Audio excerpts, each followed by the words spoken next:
So we are here on the Entrepreneur's Mindset podcast, and we are in part two of a part two series, and we are discussing purpose with the visionary and inspiring business Wow. strategist, Wow. Nathalie Garson. Thank you, Gedaliah. And it was great. It was great speaking to you in part one, relating to entrepreneurship and people who are looking to get into a field. And identifying their purpose, so it's aligned in order to not only make their business more successful, but to make their lives more successful. Exactly. Yep. And so now part two is, well, finding a purpose isn't just for the aspiring business owner, entrepreneur. Who else is finding a purpose for in the business world?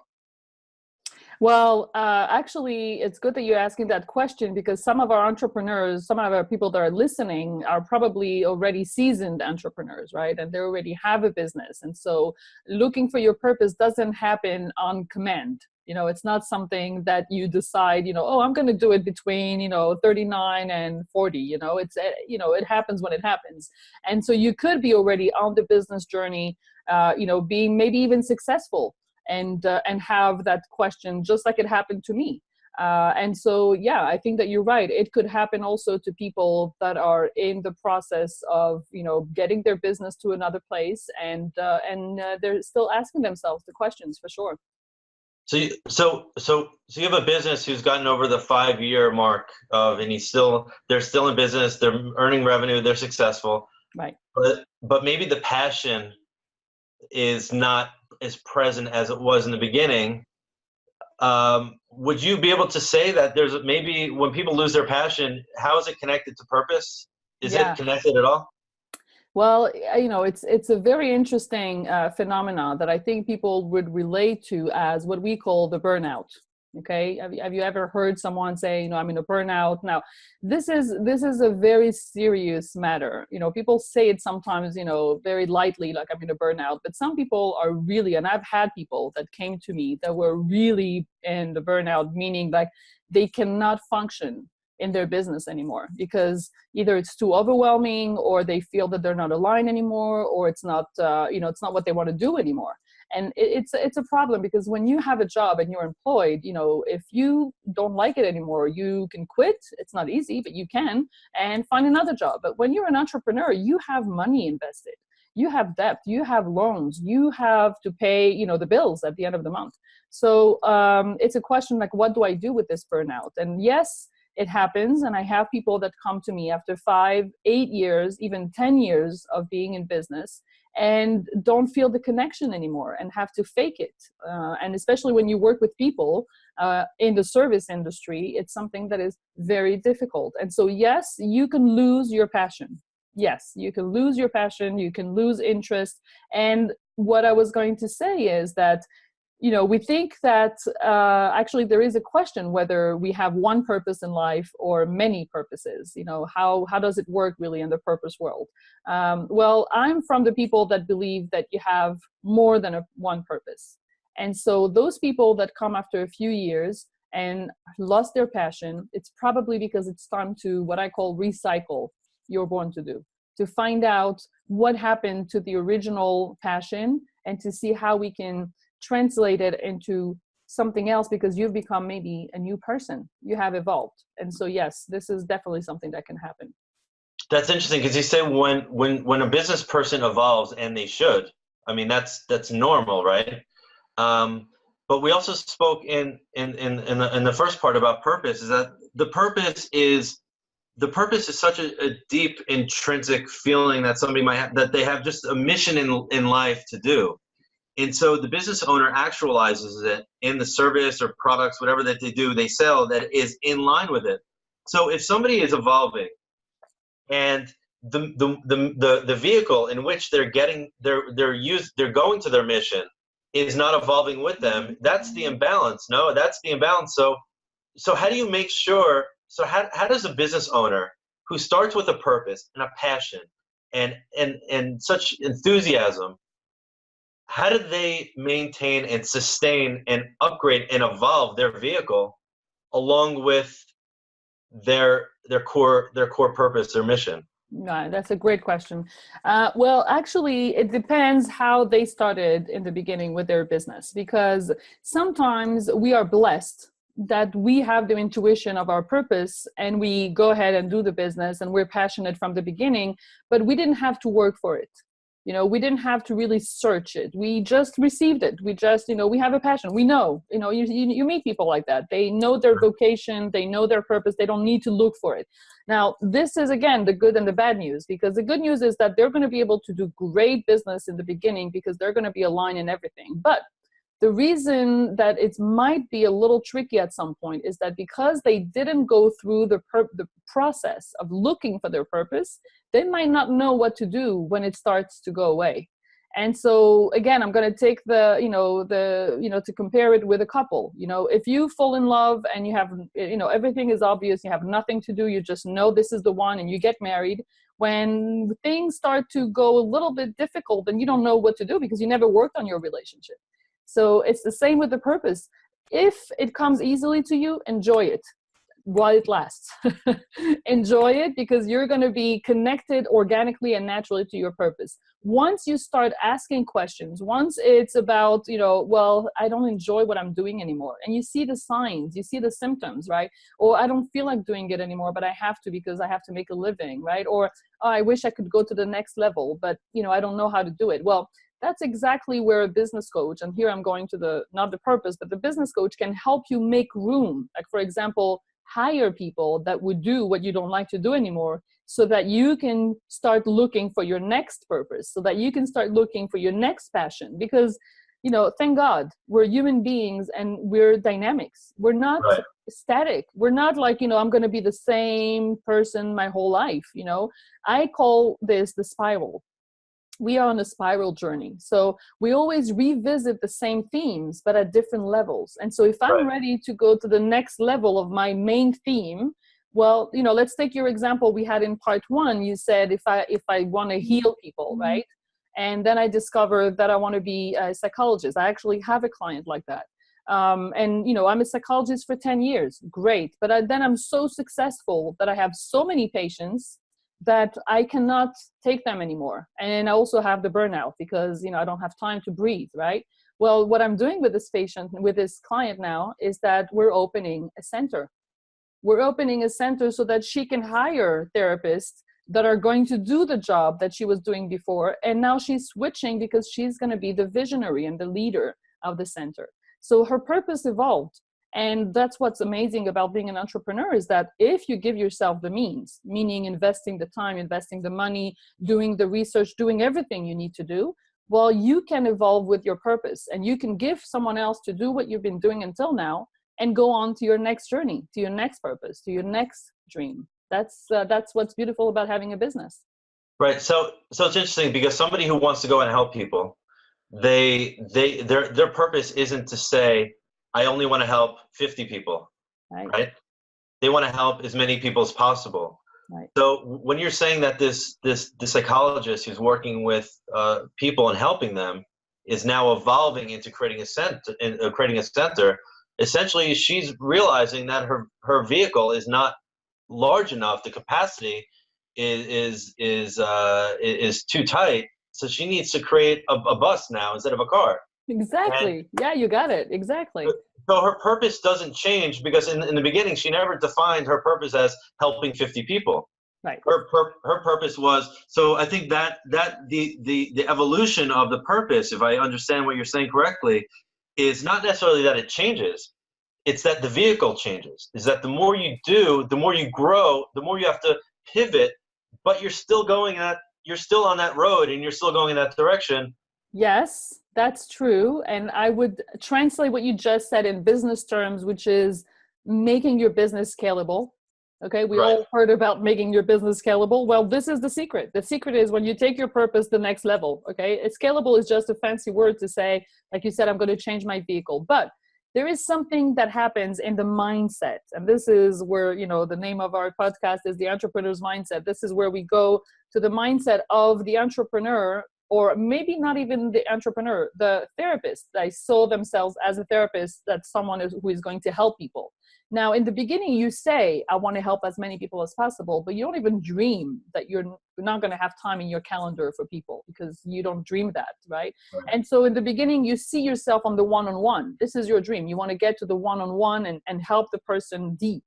But then when you get to a point where you don't have time anymore, well, the mindset shift that I'm working on with this client is, I'm not only a therapist, now I'm becoming an entrepreneur, a real entrepreneur, because now I have to think in terms of business model. I have to think in terms of business infrastructure. I have to think in terms of workflows, in terms of systems. How do you not scare somebody? Because somebody who becomes a psychologist or psychiatrist, or somebody is listen, they're a service provider, whatever Right. you want to call it. They're a service provider, and they got their degree. They followed the framework of what you're supposed to do in order to be successful.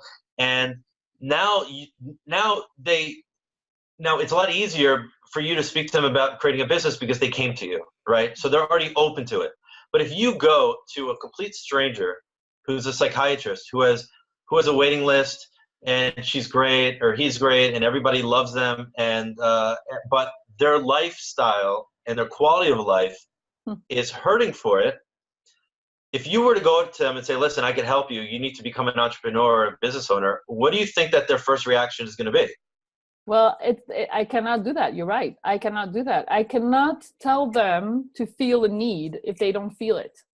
It's only when, and I saw it with this exact client I'm thinking about. I saw it when I told her, I said, because she came to me because she had a burnout. Okay, she came to me because she couldn't handle all the patients, right? Now, I said to her, only when you're going to feel that it's impossible to bear will you start looking for other solutions. But this is only something that the person has to go through themselves. Now, Right.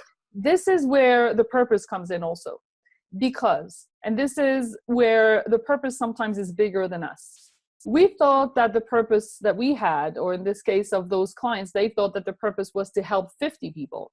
But really, their purpose is bigger than themselves. It's to help maybe thousands of people. Now, this could make your head spin, because it's like, whoa, I didn't sign for this. Like, I just wanted to do my thing and have my clients, and that's it. Well, this is where I say that sometimes our legs are working faster than our mind and our heart, because we go in directions and in places, and then we turn around and say, what, is this me? I came here? How did I do that? Like, what happened? And then you need a mirror and you say, well, listen, you're on the way, whether you want it or not. Now you have the choice. Either you go on board and you take the bigger vehicle, and it's scary, and you invest whatever time and money and everything you need to go on board, or you stay at the door of the bus and you watch it just go by, and then good luck for you in 20 years when you'll say, oh my God, I wish I had taken the bus, right? That's really interesting, because I heard a story about, it's probably some like a Hasidic tale about to teach a worldly lesson, and it's talking about a person who's walking on a road, and they turn to the person next to them and they say, wow, look at that lion on the road way ahead. They're like, we can't go this way. And so for one perspective, it could be, wow, they're really intuitive. They could really see in front of them. And the other perspective is which is this life lesson kind of thing, which I think is definitely in tune with entrepreneurship, is that you could always find a lion on the road if you're looking for it. Right. There's always a lion on the road. There's always a wall. There's always an obstacle. There's always different things. If you're walking and your eyes are not on the prize, are not on your purpose, or not on your goal, or your lighthouse, right? You have a lighthouse. And if you're not focusing on the lighthouse and focusing on everything else, you're going to find this line on the road, this obstacle, whatever it is. And it's really interesting, because when you talk about this psychologist opening up a center and doing things like becoming a business person and hiring an accountant and doing books and booking and renting out space, all these different things that like you don't learn as getting your PhD. Exactly. But that's the lion on the road. And that's why probably most people in her position will never get to where she is, because these are significant challenges. Exactly. And that those people who stop and say, this isn't for me, it's going to be too hard, are the people who don't have that purpose so well defined that it's that lighthouse that they know that this is where I have to go, and these are the obstacles, or these are the stages I need to get through in order to get there. Exactly, exactly. And I'm going to give you another secret. Today is the day of secrets. I'm going to give you another secret where what I've learned is that those people, what I mean by those people is people that are connected to a purpose, okay? If I would come as a business coach and I would tell them, listen, today you're making such and such thousands of dollars a month because you're helping 50. Can you imagine how much more money you're going to make if you're helping 1,000? Well, that is not going to convince them. That's the beauty of it, is that they're not, I mean, we're all interested by money. They will say, yes, I want to have more money, but that's not going to give them the strength and the motivation and the inspiration and the drive to open the center. The way I worked with her specifically, but also with so many other entrepreneurs that are connected to purpose, I said, you know what? You need the money. I get it, right? But this is about serving. This is about having an impact. And then you see the light in the eyes. It's like, whoa, I want that. And I said, okay, so if you want to have an impact on 1,000 people, that's what we need to do. And by the way, you're going to make more money, just by the way, right? Because it's going to happen. But the money itself is— it's a byproduct.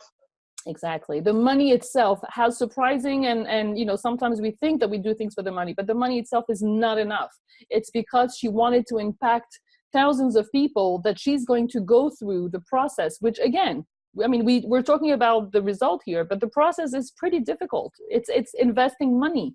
It's investing time. It's scary. It's taking a loan. It's not knowing what tomorrow will bring, because don't forget that in, you know, between the decision until the center really happens, we're talking about months. And you need to, you know, handle the burnout and going through another center and, you know, investing money. So it's a lot of commitment. But she is doing it because of the thousands of people she's going to help. The money itself would not have been able to do that. So that's the magic of it. So there's, again, I want to go back to the subject, and that we've been, the actual segmentation of who we're talking about as far as purpose. And these are the business owners who have already been in business, they're already working. They're maybe, you know, it's, you know, monotonous. It's going in every day and just going through the motions. Right. How exactly, let's say for instance that they've already reclaimed their purpose, okay? They have reclaimed their purpose. Do you know of any tactics or strategies in order to make sure that they don't make the same mistake as they did the first time, which is ignore their purpose, ignore the focus, and make decisions moving forward without keeping that in mind? Yes. Do you have any tactics in order to keep that purpose alive and evolving and growing with you? Yes, I do. I do, because I practice it myself. And so I'm going to share with you my practice. I think of two things that I do myself, and maybe there are more. But the first is when we do the first, you know, looking for your purpose discovery process, we get to what I call the Born to Do statement. You can call it your life mission statement. You can call it whatever you want. I call it the Born to Do statement. The Born to Do statement is a sentence, which is a very, very specific sentence with a very clear format where who I am, what am I here for, and what is the result. Okay, so there is a formula, and we work on it in the Born to Do discovery. Now, this sentence needs to be present at all time in anything you do. In any project you undertake, in any client to start working with, in any money you want to invest into a new venture, you need to say, wait a second, how aligned is this with my Born to Do statement? You know, am I giving it? And what I use is give it, you know, a number out of 10, from 1 to 10. You know, is it a 5? Is it a 6? Is it a 7? Now, we can't really explain it sometimes, but this is a great way to measure your intuition. And if you get to, I would say, to a 7, then don't do it.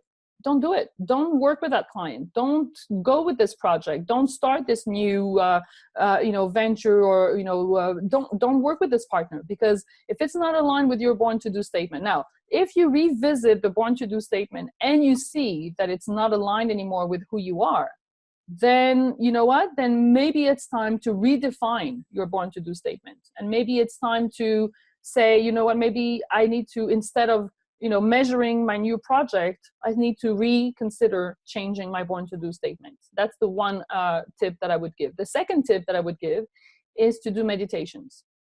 That's what I would say. I would say that meditating, doing exercises that are spiritual exercises, that are connecting ourselves with with ourselves on a daily basis, always being connected, working on that muscle on connecting ourselves and integrating new information. I'm inspired by a book I just read. I just went to see, an inspiring speaker. Get those information, get them inside, connect with yourself, and always I use meditation. Maybe other people use the prayer, maybe other people use other things, but to me, it's a tool that's always keeping connected, and you'll see that you're going to not stop evolving. The question is not to stay to the same purpose. The question is to evolve with it all the time and to see what other new aspects of your purpose you can discover. So I hope that this is specific enough. No, so it's interesting. So you're talking about your purpose changing and evolving, but yes. if you're able to go, if you're really able to mine down really deep to figure out what your purpose is, it shouldn't necessarily change, right? I mean, you're talking about maybe how your purpose is being actualized in the day-to-day, right? But if you want to help people, right, that's a very broad, that's right. What I want to do. I want to help people. So, it's it's interesting. There was this company, this CEO of a company that I had the honor to sit with. It's a $500 million company. They're a global tech company, and they're up and coming. They have over 200 employees. They're based in Israel. And I sat with him in his office, and I asked him, "How exactly do you make decisions for such a large company?" Right? And I think this is where purpose comes in, because this is what he said, and I didn't really understand it at the time. It was a few years ago. He said, "Listen, Gedaliah," he goes, I have a lighthouse, okay? And in that lighthouse is the reason why we exist, everything that we're about. It's our branding, it's our mission statement, it's what you're talking about, it's what we're talking about right now, purpose. That's their purpose. He didn't say the word purpose, but for the purpose of this for purpose of illustration and validating everything that you're saying right now, I think that it's important to talk about, that you're talking about. These are things that a CEO of such a large company is thinking about on a daily basis, because when a decision comes to his desk, or when something happens, are they supposed to pivot or not pivot? There's so many different factors that they could take into account when deciding. It could be, how do you feel? Things that it could be subconscious. How do you feel at this time of day? Anything, right? And what he told me was, he goes, I simply look at the lighthouse and I say, is if we move in that direction, is it getting us closer to that space? Amazing. And so for him, it was easy to make decisions for such a large company. And you don't have to think anymore. There's no thinking. There's no analyzing, no data, whatever it is. If there's something that's specific that does not, it might be taking on a client or a group of clients that are not in line with your purpose, even if it's going to make you a lot of money. Yes, so, yes, because you're going for the long run. Exactly. Yeah. And your example is exactly the same thing as looking at your born to do statement and giving it from 1 to 10 number. It's exactly what he does. And it's amazing because a lot of people lose sight of this once they become CEOs of huge companies. They're becoming so involved with so many things. And so if this person was able to stay connected to the lighthouse, like he called it, then it's another word for born to do. It's another word for purpose. It's for sure. Yeah. And let me just say, as far as one of the questions I asked you is, how do you stay on top of your purpose? How do you stay on that path? And to constantly have that passion and know that you're coming in for work for a reason. And, I would like to say, let me know what you think about this, but when somebody starts making someone starts making decisions that are not according to their purpose or their lighthouse, it takes them off the path. Yes. And they start pushing the line further and further and further away until one day they wake up 3 or 4 or 5 years later, and they don't know how they got there, why they got there. how far removed are they from their original purpose? Why can't they even feel their purpose anymore? They might not even know that they're off their purpose. They might not even feel it. Right. And so I'd like to say that perhaps people who are making decisions based on short-term opportunities that are beneficial and are taking them off their purpose, and there's no end in sight there, because the world is full of opportunities. It's like a child running around blowing bubbles and chasing one after the other, and they're popping, popping, popping, and they keep going back and creating more of these opportunities. But it's those who are focused on their purpose and are disciplined. Of course, you would probably agree that discipline is one of the major factors. Of course. So, No, it's you said it so well, and I was thinking about a client of mine who actually, just like you said, has, just like any entrepreneur, opportunities every day, and he's going through a process with me, and he keeps on saying, well, I had this opportunity, but I remembered your voice about, because I'm always telling him, you either have opportunities or things that are connected to your born to do. Because if you call it an opportunity, and the definition of an opportunity is that you can replace it with something else. That's the definition of an opportunity. It's this one, or it would be the other one, or the other one, because it's not really, the end goal is more like the money I would make or whatever. But when it's your born to do, then there is an end goal. So he kept on saying, I wanted to go and sign that contract, but I had your voice saying, is this an opportunity? Is this my born to do? And so, he made this gesture like I was sitting, in his head. And, this is what I always say whenever we have a decision to make. Is this an opportunity, or is this related to your born to do? Now, this is about the discipline that you were talking about. And it's, it's very difficult. Listen, I'm not going to say even I, because, I also have to make decisions. And I'm always saying, am I closer to my born to do or not? And it's something that we have to learn, to read. It's not always obvious. It's very difficult, because it could be a lot of money. It could be, an interesting experience. So yes, it's discipline, and it's being always connected to your purpose, to your lighthouse, just like you said. Exactly. right. So listen, we're running out of time, and I want to leave I want to leave the audience with some inspiration and some real life practical purpose. And I want you to share with our audience what you've come up with after your 3-month crisis that you said, that your own purpose crisis. What is Nathalie Garson's purpose? Wow. Okay, go for it. Okay, well, I'm going to share with you, and because we're out of time, I'm going to make a long story short, that I used to work as, a marketing, a business development, a strategist. All that was very nice titles. And I used to work what I call for companies. After it wasn't a 3 months, because I turned it into a 3 months. It was much longer. My purpose crisis, where I would wake up at night and say, oh my God, what am I here for? This kind of thing. I realized that I wasn't interested in companies. I was interested in people.